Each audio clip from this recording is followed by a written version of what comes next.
Right, hello again. I'm here again with Rob, just continuing our conversation. Hello, Rob. How are you? Rob, hello. Nice to see you again, Peter. How are you today? Yes, all right. Thank you very much. Yeah, and I'm aware if you go the good old Section 21 route, which an awful lot of people do, even for rent arrears, on the basis that the accelerated procedure is so much easier to use. That's not true at the moment, is it? So it's a bit of a nightmare. Well, no, not really. A few weeks ago now, actually back in April, the courts changed the form for the so-called accelerated application. Once upon a time, the paperwork you filed in the accelerated application was like, so thick. Now you've got to put in every single tenancy agreement, every single gas safety certificate. And if there is some paperwork missing, you'll get thrown out. So before you rush in to do an accelerated application, download the form from the court service or come see us, come and see your own solicitor, and know what forms you're going to have to file when you put that accelerated application in. Now, you can always go for a Section 21 possession order, the old-fashioned route, where you have a hearing, but of course, as the name implies, that's not going to be accelerated because you are waiting for a hearing date. I think you know what's going to come next. Courts were struggling to give us hearings 3 months ago before we got into this mess. Well, we've had no courts dealing with possession action now for about 8 or 9 weeks. Can you imagine what the delay on hearings is going to be when we get to June and the whole court moratorium on possession proceedings is finally reviewed? I just don't know. I'm saying to landlords now, in all honesty, if you issue proceedings in June, you'll be lucky to see your property by the end of the year. I mean, it's literally going to be that bad. Yeah, no, I completely agree with you. So, no, it is a difficult situation. And then this, the delaying of the courts. This is something called PD 51, wasn't it? Which is yeah, Practice Direction 51. It's where, again, so the bods in Westminster in the courts up there say, right, we're having a total moratorium on possession proceedings. Now, again, this is a bit of a political decision because they didn't want people forced out of their property. So from basically the latter part of March until God knows when, there are no possession proceedings. Now, what that doesn't mean is you can't issue a claim. If you have got a claim because your existing Section 8 or existing Section 1 has already expired, you can still fill in the paperwork, lodge it with the court. The court will process it, they'll give you a claim number, and then they'll say, we're going to adjourn your case, we'll come back at the end of the lockdown and tell you what's going to happen next. Now, you might say, well, why on earth do you want to do that now? Why not just wait until the lockdown ends in June or whatever it may be? Well, as I've hinted, one of the reasons is going to be the delay.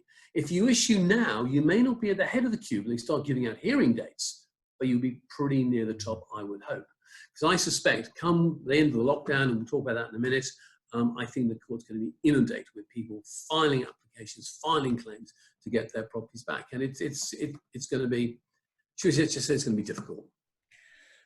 Well, I've noticed that the Section 21, which is now a 3-month notice rather than a 2-month notice, but you still only got the 6-month time barrier, haven't you? So you must absolutely use it within the 6 months. Yeah, they haven't changed the basic rules of the game. We had this since the Regulation Act 2015. You have got 6 months from the day you actually issue your Section 21 to file your court proceedings. So if you think about it logically, let's suppose you issued your Section 8 at the end of November, all right? You've got December, January, February, March, April, and May to actually get those papers into the court. Now, if you don't, then that Section 21 notice from the end of November is time barred. You've got to start all over again. And of course, you start all over again in this period. It's not a 2-month notice. It's now a 3-month notice. And this 3-month notice thing will continue all the way up to the end of September. So, we might get to October and it might then drop down to 2 months, but we don't know. Yeah. So you've got Section 21s, check them, see when they expire, and if needs be, get proceedings issued. Now, just bear in mind with a Section 8, it's slightly different. Your Section 8 is good for 12 months after you serve it. So if by any chance you had an arrears problem last summer, say, and let's suppose the town paid off the arrears last summer, you might just file that Section 8 and forgotten about it. Well, here we are in May. If you now have another arrears problem, don't serve another Section 8. It's 3 months. You've already got a valid Section 8 from last summer. Pull it out, dust it off, and can we use that to get proceedings issued and get us in the queue for when the lockdown comes to an end.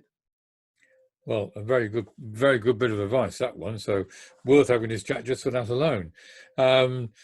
Because, you know, nobody knows what's going to happen to Section 21 in the future anyway, do they? So, as you say, you just got to play it day by day and see what's going to happen.